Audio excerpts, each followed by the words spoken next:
Hey guys, welcome back to Ciro's Typology. Today we have a diagnosed sociopath.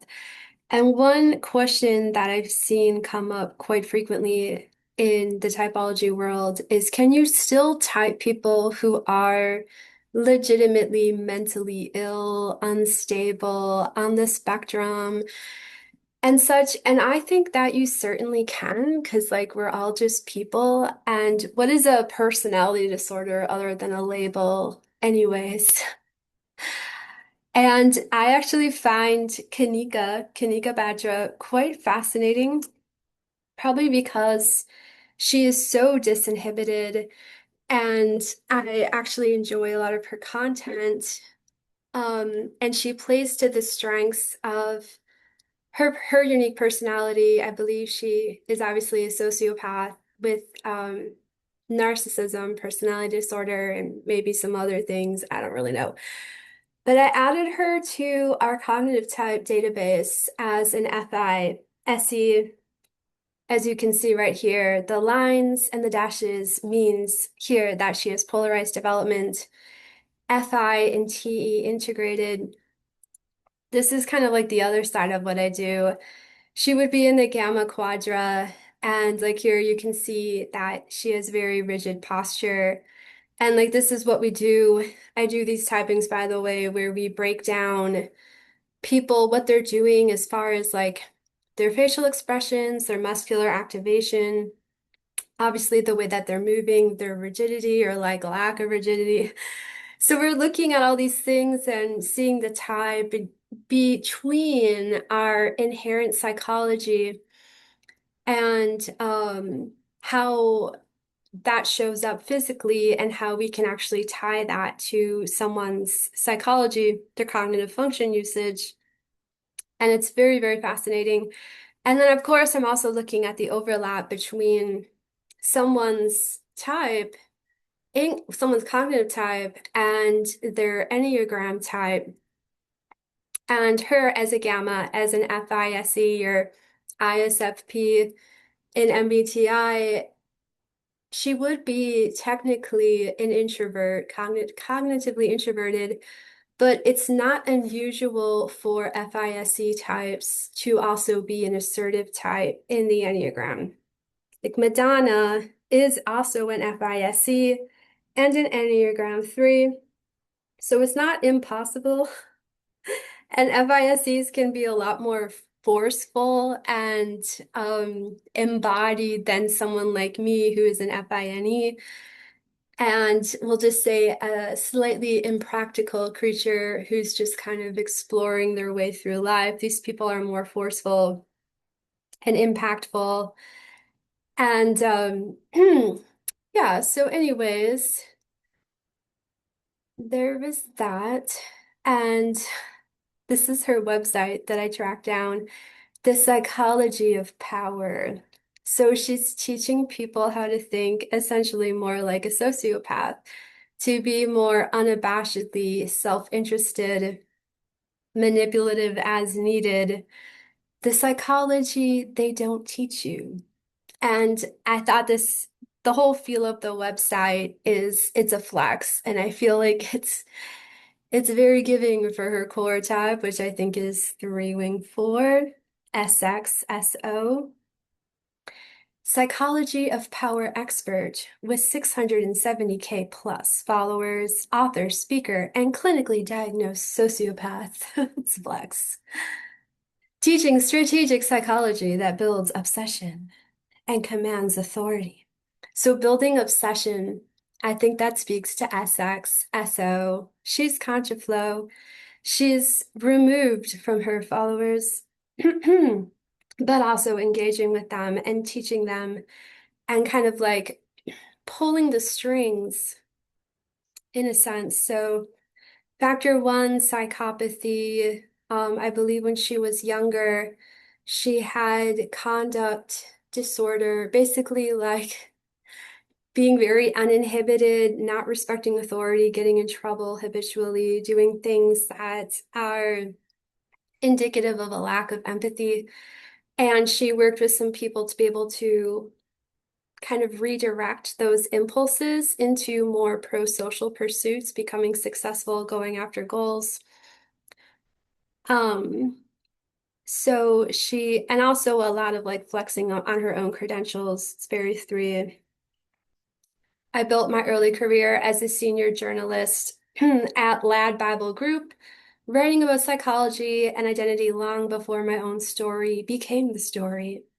Today I write books, coach high-stake clients, and publish the strategic truths about power, attraction, and dominance that mainstream psychology refuses to touch. So, I'm here to teach you how to stop being predictable, stop being the victim, and start being the villain. So, yeah, very interesting woman.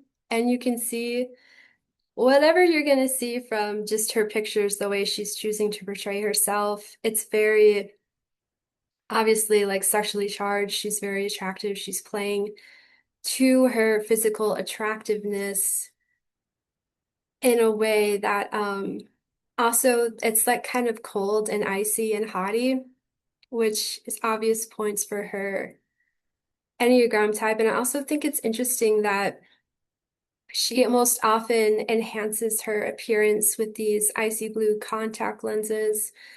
I don't think that's her natural eye color, but it's kind of like a shameless, overt sensuality that's in your face because she is a core assertive type. She is SXSO. She has not zero super ego influence in her type, but we'll just say it's minimal and also self-serving.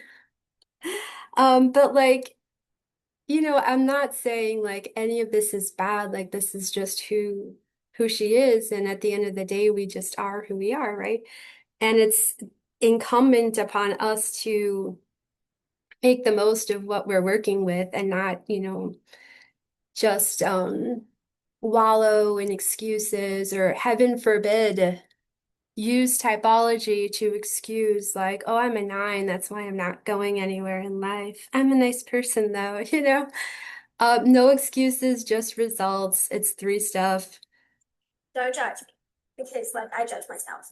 So essentially, I want to share one of the weirdest thoughts with you. Don't judge me because like I judge myself. So Don't judge me, I judge myself. So I was thinking that core 3 and 4, probably with a secondary 1 wing 9 influence, because she does have a lot of these cutting critical judgments that come out.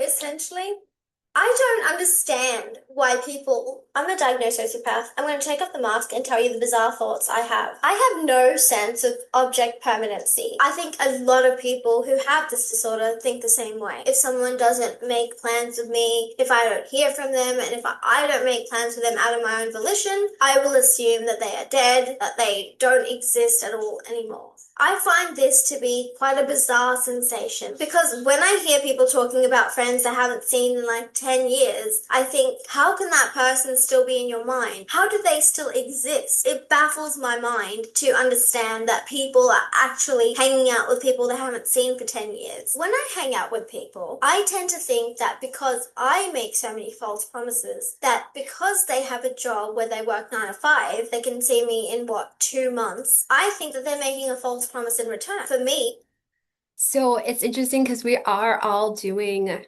projection. We can't help it. And I think it's an interesting theme to explore when you do get into typology, how you tend to project your own traits onto people or your own values or judgments. And she's kind of essentially saying here that if people aren't currently adding value to my life, they cease to exist. And I think it's like a core heart image thing where that value or a lack of value is quite upfront. They just get cut out entirely from my life because I don't perceive them as someone who is going to feature in my life again. I believe that all relationships are highly transactional. If someone isn't providing me value or service or something I require, I am not going to keep them in my life. Of course, I reciprocate the same feelings towards them. If they're useful to me, I will be useful to them. I will do whatever I can in my power in order to help them out when they need it, but I expect them to do the same in return. If all they're doing is whining and bitching and moaning, I am not going to keep them around. I don't need that energy in my life. If they're not pepping me up, if they're not giving me narcissistic supply, I have no need for them. I see friends as very disposable until they So, I mean, I would see this as like almost an enhanced version of Three Wing Four, a very honest version, honest about her own deceit and clear distinctions of value and shameless about it.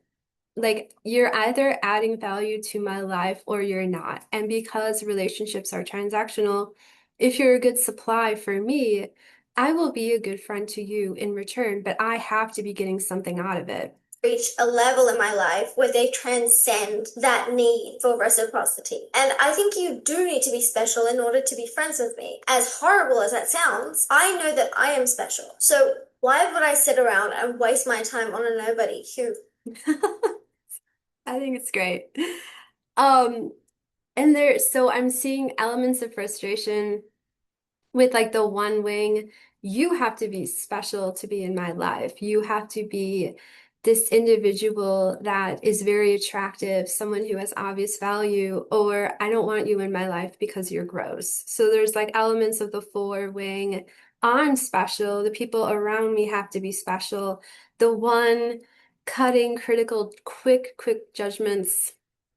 provides nothing to me. Honestly, bringing value doesn't mean you have to bring money in. It doesn't mean you have to do goods and services for me. All that means is you lift me up. I enjoy talking to you. Just things like that. I believe that I'm truly considerate. Whether or not this is true, I don't know.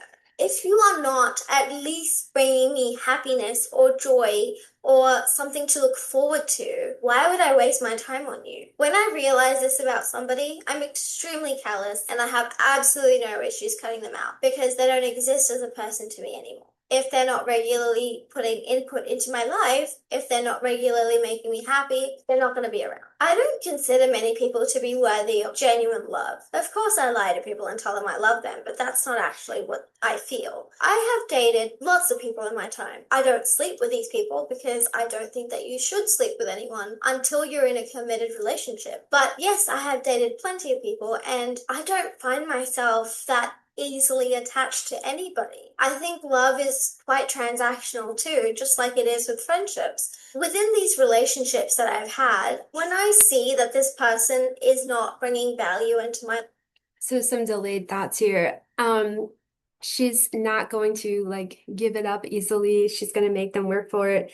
And I think that is like a sense of rigidity, morality in the gut center, this detached, like, and cut offness, with one of you really need to be something special in my life before I'm giving you access. You have to earn it. You have to work for it.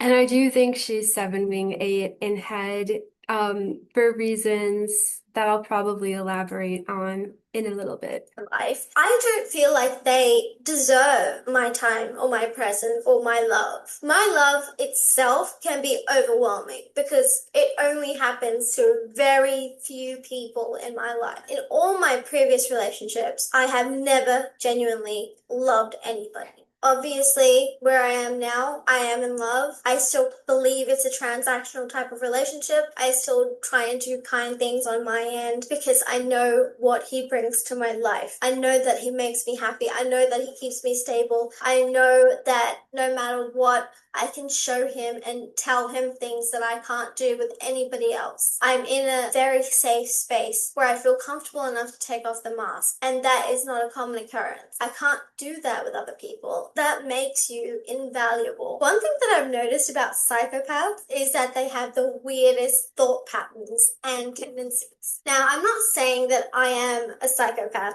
I do share tendencies, of course, but just like Dharma, who basically liked to eat body parts because he was so lonely and he thought that was the only way to keep someone forever, I have some weird thoughts too. I want to share one of the weirdest thoughts with you. Don't you? So, spoiler alert, I haven't even watched this video. I watched a lot of her content, but I, as a seven fixer, was just kind of sitting around bored and like, I'm gonna do a video. So, it's a surprise to me too. Judge me because like I judge myself. So essentially, I don't understand why people are in relationships with each other and not with me. These are like thoughts that I have when I go out on the street and I see people in happy Core assertive type, all of her value right up front. Yeah. relationships. And I'm like, how can you not want to be in a relationship with me? Like, these are people I don't even want. These are people I find ugly, just disgusting in general. They don't look good, they don't smell good, there's nothing like unique about them. But because I am the same. So getting into a little bit about four wing, like they're gross and they are clearly so three wing four is a lot more like boosted as a core assertive type. So she's pretty bold with assigning her own inherent value and other people's like lack of value, and she's seeing them as gross and inferior. To my own universe. It doesn't make sense that people have relationships and friendships outside of me. It's a really strange thought. I understand. Like, I can see it from your perspective where you would be like, what the fuck is wrong with this bitch? And, I think the same thing about myself all the time. But this No, I is one of don't. the really strange things I think about. People ask me how I feel when I do something morally wrong. I feel nothing.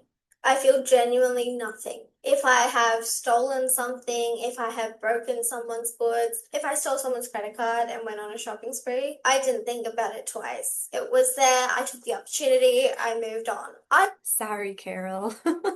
don't care. I don't have remorse, I don't have empathy, and I don't have guilt. Why would I be thinking about things that I have done wrong when they only served me in a positive way? Sometimes there are repercussions for my actions. During those repercussions, I accept it and move on. But the thing is, I don't have empathy for myself either. I know that I have in the past done things and that I've gotten into trouble, serious trouble, but I don't remember that when I go on and do the same thing again. Those things have absolutely zero impact on my current life and my future life. But there is one exception, and that is when I do something that my mother would strongly disapprove of. There's only a couple of people in my life that I truly, truly want to respect me and to accept me as a person. That's my husband, that's my mother, and my father. If I'm doing something that I think will bring shame upon them or that they will think less of me, then I will hear their voices in my head and I will hear, like, what a terrible person I'm being.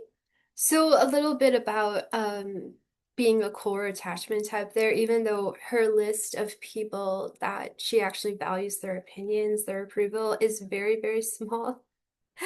It does exist. So she's giving these people access and not wanting to disappoint them, which obviously like a hexad type could also do. Like let's not make it all extreme, but little bit of attachment there. When it comes to people like that, I don't want to disappoint them. General defrauding things, I don't give a shit. Thanks for sticking with me this long, but these are my thoughts, but I hope you enjoyed this video and stay tuned for plenty more. I want to share. Okay, so I actually really enjoyed her commentary on Jeffrey Dahmer, and I think the one fix really comes out here. We're not gonna watch the whole thing, but we'll just watch some snippets. I'm back, and we are reacting today to an interview of Jeffrey Dahmer. This was done with Stone Phillips, and it involves his dad, so this is going to be a great one. Let's get into it. Everybody ready? Okay, take a deep breath. Your dad comes here to visit about once a month, but I get the impression that the two of you don't talk about everything that happened. That's actually really funny because when Dahmer was growing up, his dad just randomly abandoned him to live by himself. So I love that it's now that he chooses to turn up. about the crimes in particular? No, we don't discuss that because it's been gone over so thoroughly in the papers and the media that there's just really no point in going in depth into it. Yeah, so Dahmer was a 9 and I believe a flatliner, I think 9 wing 8. But like there's a lot of like 9 haze, glossing over negativity. Yeah, my dad abandoned me and I like killed and ate all these people, but we don't talk about that. It's chill. In-depth talks about it. We talk about our family, uh, home, how things used to be. What family home? Your dad abandoned you. Your mum abandoned you. I don't know what you're talking about with this family home. What Okay, yeah. So a lot of like one wing 9, cutting criticism, frustration. What family home? He abandoned you. prison life is here. It's like here now, and try to keep things as light and upbeat as possible. Is it hard for you to go back and talk about 9. those things? Uh, no, not the good things. He's looking down and he's actually trying not to smile here. You can kind of see it if you look very carefully at him.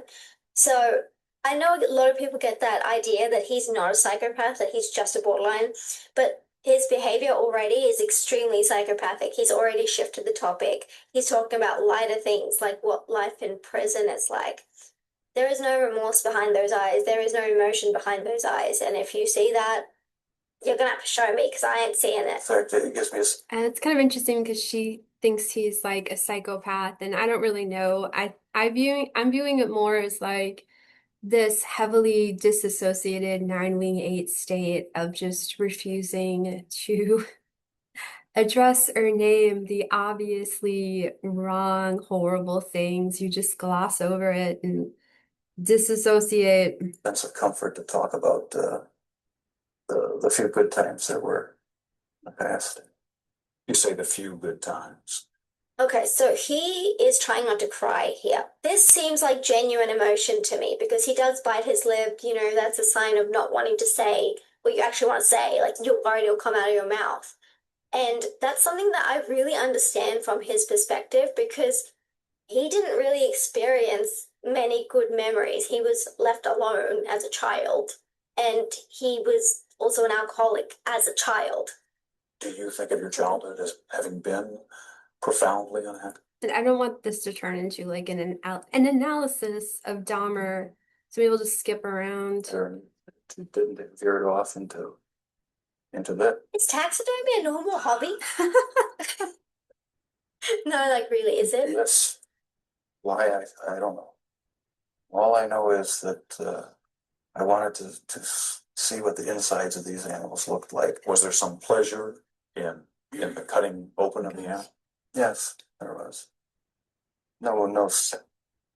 Again, borderlines do not get pleasure out of hurting animals and seeing what's inside them. That's not a borderline trait. That's a very psychopathic trait. I don't know where people keep getting this, oh, pure borderline from. He's very psychopathic. He's just very good at his, like, woe is me act. But fair enough. I mean, he's had a rough childhood.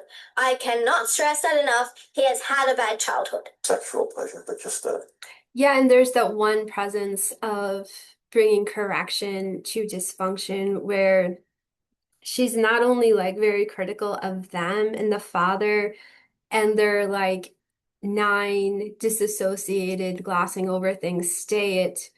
She's critical of the wider discourse, like she does have the social instinct. And people are like, well, he seems really nice. I think he's just a borderline. And she's like, no, he's a psychopath. fantasy from which you just couldn't return. Also, I would say that it's pretty normal to have fantasies of harming other animals and people. I Is it? I don't know. don't know if it's that rare, but okay. Can you pinpoint that? Is there a sense for when that really began to happen with you, Jim? I think it was around age 14 or 15. Started having obsessive thoughts of violence, intermingled with sex. And it just got worse and worse. This is the problem. It's when it meets sex, because sex itself is something that is just insane in the male brain. Like they will do anything to get it, and like that's their number one goal out of any situation. And so when you are so warped and you combine that with violence, then you need that lust kill. Like you need that lust in order to propel you to actually kill, because normally you would not resort to violence. You would just be happily like dealing with your weird taxidermy hobby. But then when it starts giving you sexual pleasure, you're gonna want it more and more. It's just like with corn, let's say. You watch some sort of softcore shit, then you move to the worst. It's just a level of progression. The sadistic features, they seem very consistent with psychopathy and not with borderline personality. I mean, BPDs can be kind of terrible, like watch Fatal Attraction, bunny boilers, that's sort of the BPD shit. But this is cold clinical psychopathy. I didn't know how to. So yeah, I mean, I thought that was pretty good for a good look at like the one-ish influence where she's bringing correction and clarity. Like there is no haze. She's looking at a very hazy interview and bringing like a sense of one-ish correction. And it's sharp and it's cutting. I've never wanted to kill cats. And I'm going to be specific there, not cats. There are things I've done in my childhood, but never to cats. I'm Kanika, the diagnosed sociopath, and I'm here to answer questions from the honesty box. What is your personal definition of sociopath? Well, to me, a sociopath is someone who has been diagnosed with antisocial personality disorder and has specific antisocial behaviors. I would say a sociopath is someone who does not have empathy, who does not have remorse, and doesn't have guilt. I personally don't think that there's any room in society for guilt because it's just a useless emotion. And the clinical diagnosis, Yeah. does that differ from that? Sociopathy is not a medical term. So when people talk about it, it's usually informal. I know I use it informally. It doesn't have it is not in the DSM. You need to be diagnosed with antisocial personality disorder, which is characterized by a lack of empathy, guilt, and remorse. A lot of people claim to be sociopaths and they think, oh, I've done bad things before. Am I a sociopath? And the answer is no. Most of you still have empathy, guilt, and remorse. And you're not special. And what people like to call it conscience. We don't have that. Are you born a sociopath or do you become one? So I'm in the firm belief that anyone with factor one traits, which is the callousness, the grandiosity, the glibness, the charm, that's all born. You're born with that. And that's where the distinction comes in between sociopathy and psychopathy. So psychopathy is based on the Hare checklist, which is the work of a clinical psychologist who is Canadian. And so there's a lot of traits that can be ascribed to factor one versus factor two. So factor one is when you don't commit like crimes out of passion. You don't react out of heat, out of anger in the moment. Okay, so yeah, like the factor one psychopathy is the ones that aren't as impulsive and chaotic. Like if we're comparing her to someone like, and she's not a killer, but Richard Ramirez was probably like a factor two, like very, very low impulse control, and also a seven wing eight. She is much more controlled, much more polished, much more like cold competency with the 3-1 stem. But I have seen her talk about the impulsivity that she has dealt with in her life, which is related to boredom, which I almost wonder if you even can be a psychopath, someone who has antisocial personality disorder. There's like, they're not the same thing, but there's overlap. And not be seven fixed because your base state is just that of boredom. So you're engaging in high risk, like antisocial behaviors just to get out of that state, to get some sort of juice out of life. And she's talked about going on vacations, trips around the world that she couldn't afford, just doing really impulsive, even dangerous things because she is so bored all the time.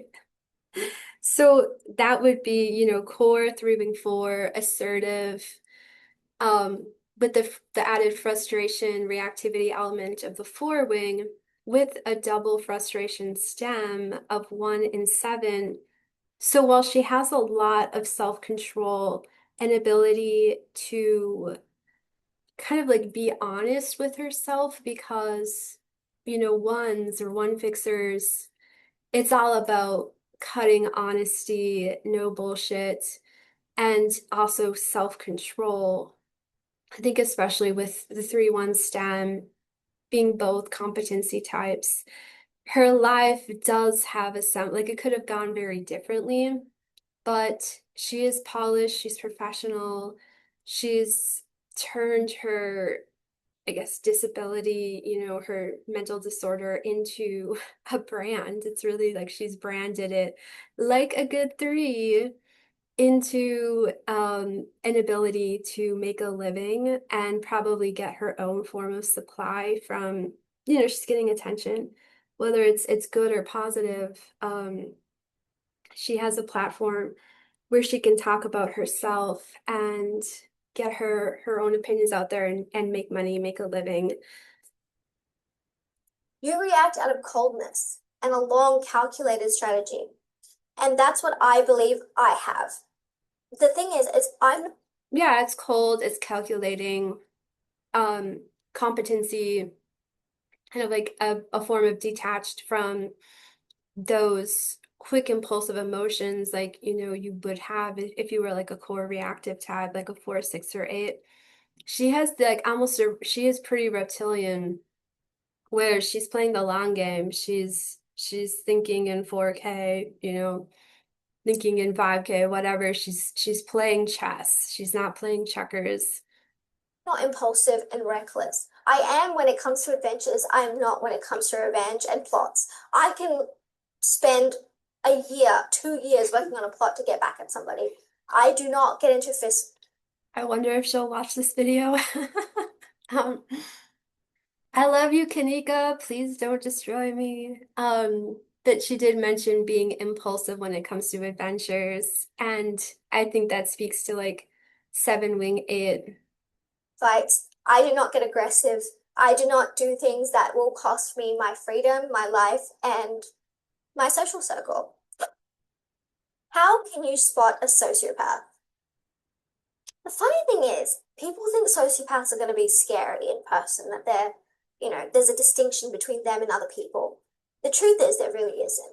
What I notice in a fellow sociopath is the eyes. The eyes are pretty soulless.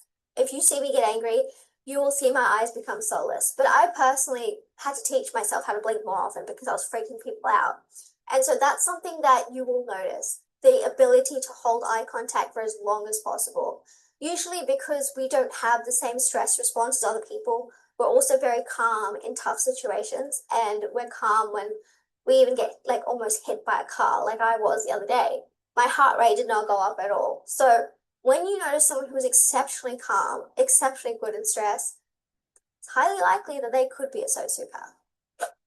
Do you have friends? I'm a sociopath. I'm not like a serial killer, okay? Of course I have friends. Like, do you think I'm like AI or something?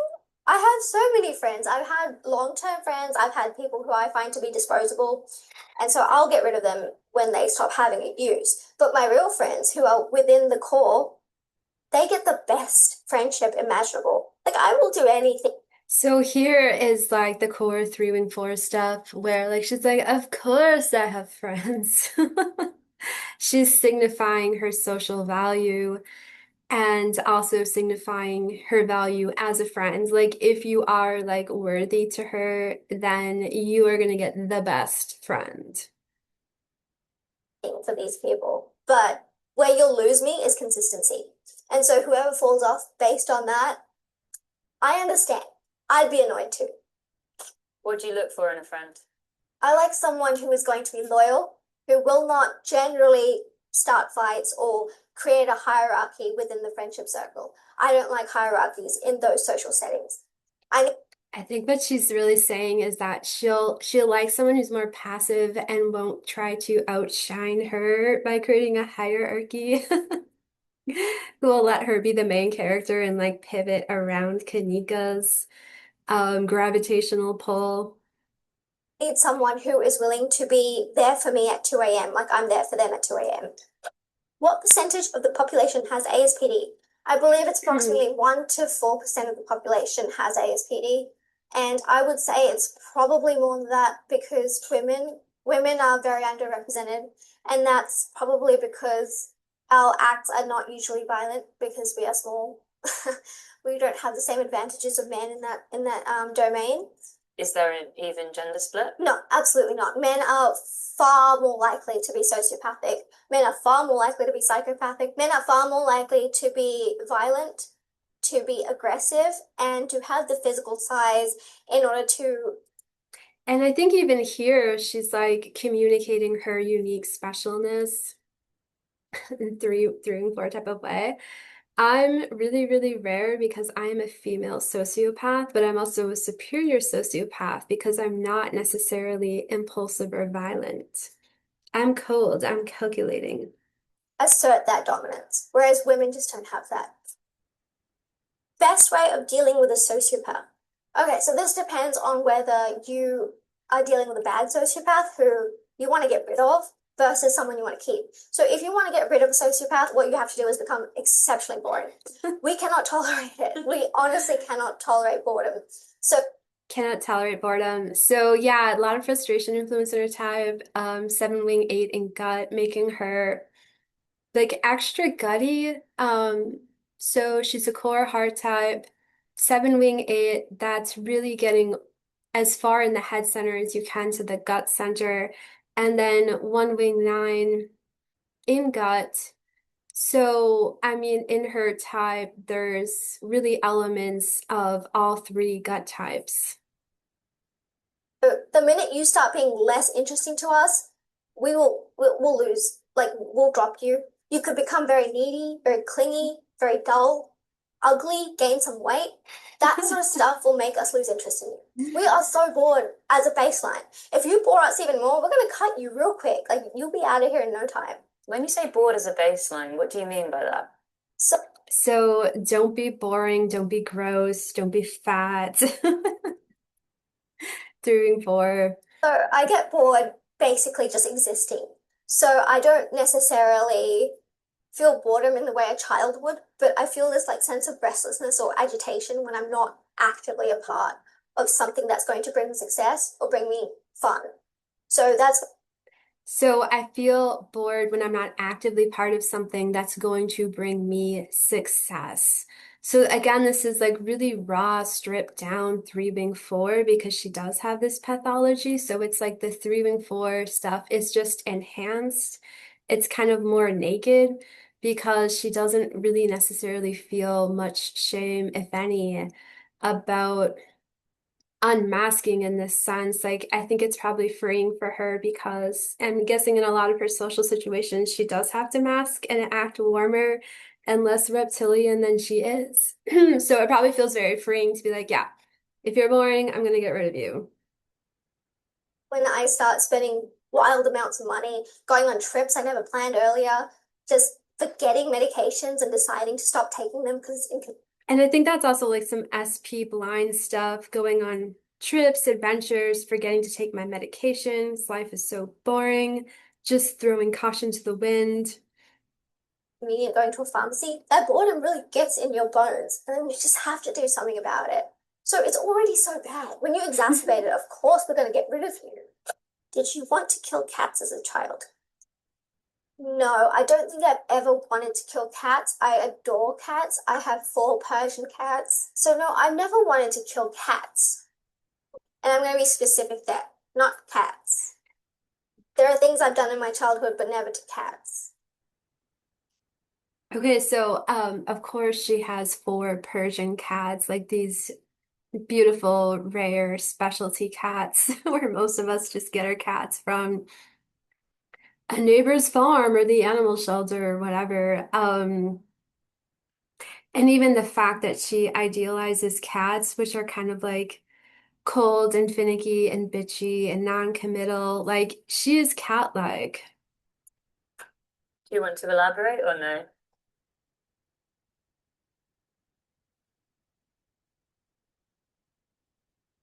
I was a very violent child. I didn't carry that out past approximately 12. And let's just say in India, when I visited, we visit every December. It's a lot easier to get around the law. It's a lot easier to get around even violence towards other people, towards other towards animals. But it's never been cats. It never will be cats. I love cats so much. What emotions do you have? Again, I'm a sociopath. I'm not AI. I'm not a robot. I have all the emotions. I just don't experience empathy, guilt, or remorse. I think the strongest emotions I feel are rage, contempt. Contempt is probably the strongest feeling I have. Disgust. Like people could do the mildest thing. Contempt and disgust. Four wing, like I don't think she's obviously not a core four. She's too focused on her own branding and issues of like value and worth to be a four. Like I don't think she's necessarily looking for like the deeper, more profound aspects of who she is and trying to get that out there. She's very much polishing herself as a brand and, beauty model face, but she feels a lot of contempt. So four wing for sure. Frustration stem with 1 and 7. It will trigger disgust. Like most of my actions are very controlled. They're very precise and planned out. But sometimes Controlled, concise, and planned out. The 3-1 stem. I do have a rage attack, and I worry that one day it might go too far. What does a rage attack look like? So I've been told that it looks like the soul has left my body. My eyes look a lot darker. I have previously attempted to hurt someone with a knife. I put So it's kind of like when she has these moments where she loses that composure that she has as a 3-wing 4 with 1, and like the 7-wing 8 chaos demon fix comes out. push people down flights of stairs, and the rage attack is kind of like just irrational. Like you can't talk me out of it. Like I need the time to calm down because if anyone is getting in the way of that, they're going to be a casualty, unfortunately. Do you feel joy and happiness? Yes, I do. I do feel joy. I feel happiness. I feel happy for others if they are part of that core because I see that as myself succeeding. I also If you're in my circle, I can feel happy for you because it's reflective of myself succeeding. Just strip down 3 stuff, honestly. experience jealousy, like I will, an entitlement to an extent. So it's kind of like this baseline of boredom, and then anyone can do something like that I find offensive and it will trigger contempt, and then that'll mean they're out of my life. I know a child with this. What advice can you give me in terms of care? Well, firstly, no child has antisocial personality disorder. All they can have is callous, unemotional traits and conduct disorder, which I had. If you have a kid who is showing the kind of callous emotional traits that you would see in a sociopath, it's very important to take that child to the right sort of therapy early.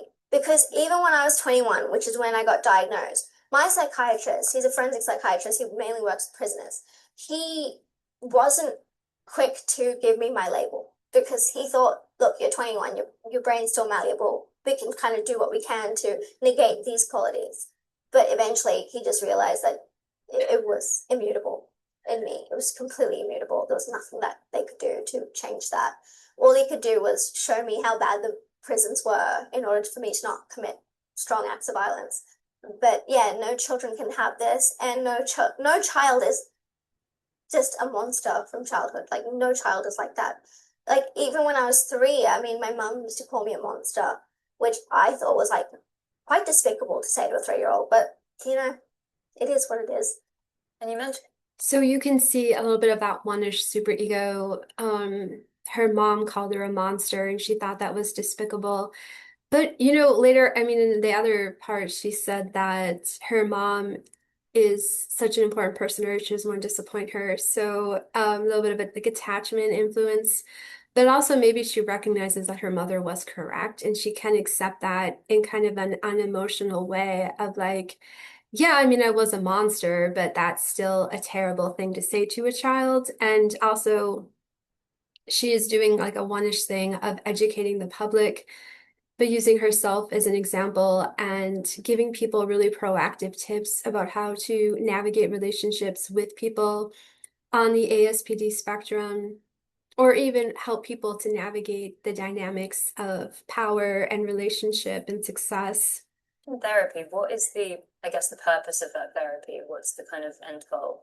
Therapy was, I don't think it was effective in, let's say, curing the sociopathy or psychopathy.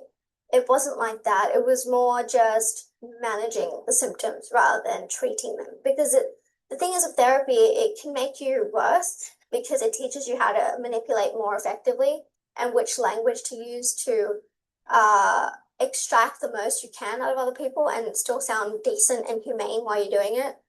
So I don't think therapy is necessarily effective, but it is nice to have someone you can vent to who won't judge you, which is fun. Do sociopaths thrive in leadership positions? Yes, we do. I did exceptionally well in leadership positions in politics. I did exceptionally well. She has zero shame about like flexing her strengths and stuff, which is good. I think that's not a bad trait to have. Finance. It's just, it's exactly what we were born to do. Like, we are born to rule, I believe, because we are not encumbered by like the ills of society, the societal norms. We don't have to follow those. And when we're given power, we use it properly. And we create the most successful businesses. We lead people far better than other people can lead people. We can make the decisions that would cripple empaths. Like, we are able to do things that will create profits no matter whose neck we have to step on. And that's really what you Yeah, they're gonna do. She's talking about herself, but like she's core sort of type. She's gonna do what she has to do to succeed, to add value to whatever she's leading. And I think that she's likely not wrong that there are a lot of CEOs that are on the ASPD spectrum, like that Elizabeth chick who I think was also like a 3-wing 4, like a 3-7-1. Maybe it's just like the successful psychopath archetype. need in these positions. And I think also it's a constructive way to use what our nature gave us. Do you think a lot of world leaders are sociopaths or psychopaths? Oh, 100%, 100%.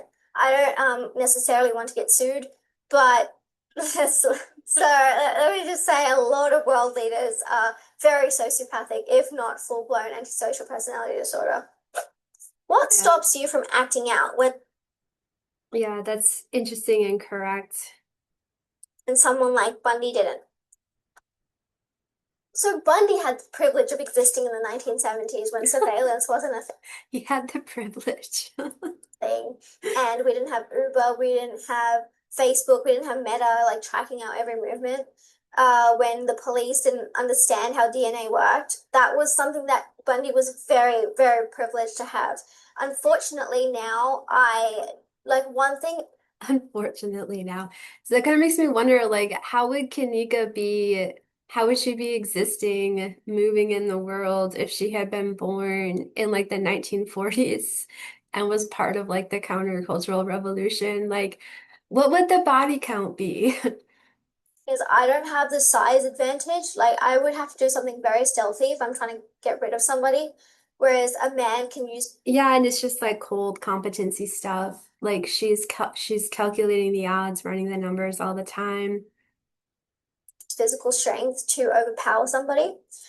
Which I think Bundy was just, he had the freedom to do it, he had the motive to do it. That was the only thing that really gave him joy. Whereas I can get joy out of other domains, even if it means like toning down my sadism.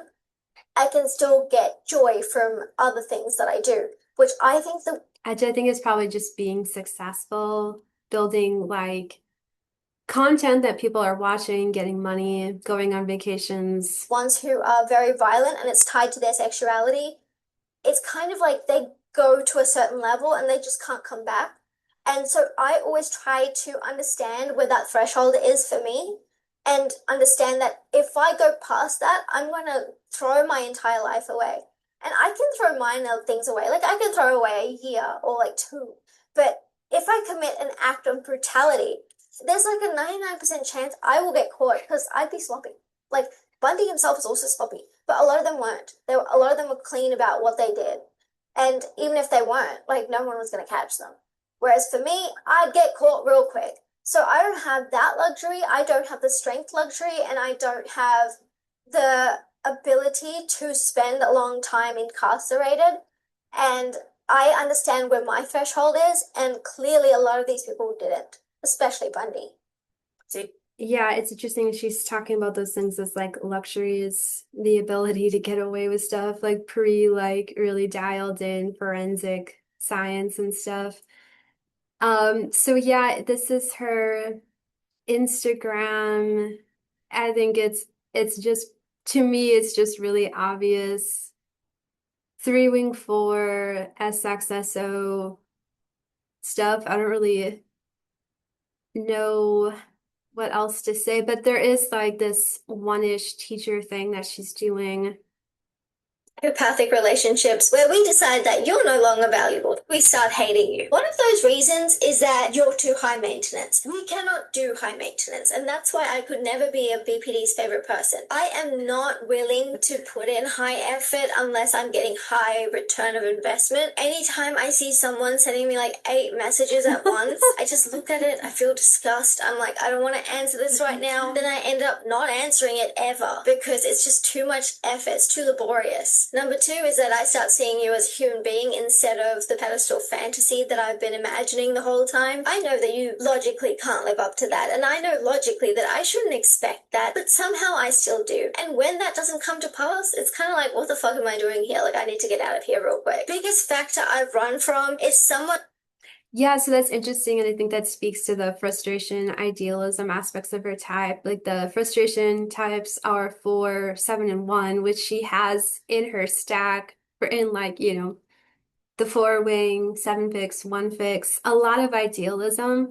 And if you kind of shatter that illusion of what maybe she wants you to be, you're going to be discarded. Who doesn't have my back. If you are not loyal to me, if you don't back me up in arguments, then quite frankly, you can go to hell. There's always a time in some. Yeah. So the loyalty aspect, some people would be like, oh, that's 6. And I'm like, well, yeah, I mean, loyalty is definitely a theme for 6s, but I think she's clearly not. She's not a 6 fix. She's not, you know, I'm not getting that for sure. But I think wanting loyalty from the people you've let into your inner circle is pretty human. And I would imagine she's coming at it from like a 3-ish value, like I'm willing to add value to your life. And are you going to add value to my life? Are you going to represent me well in this image sense? And if you're not, then you're really of no use to me. So yeah, guys, I think that's really enough. Kanika, Batra, sociopath, superstar. She's a 3 wing 4. 1 wing 9, 7 wing 8, SXSO. Thank you for joining me. And if you would like to get typed by me, you could hit me up in the comments or go to my Ko-Fi. Thanks. Bye.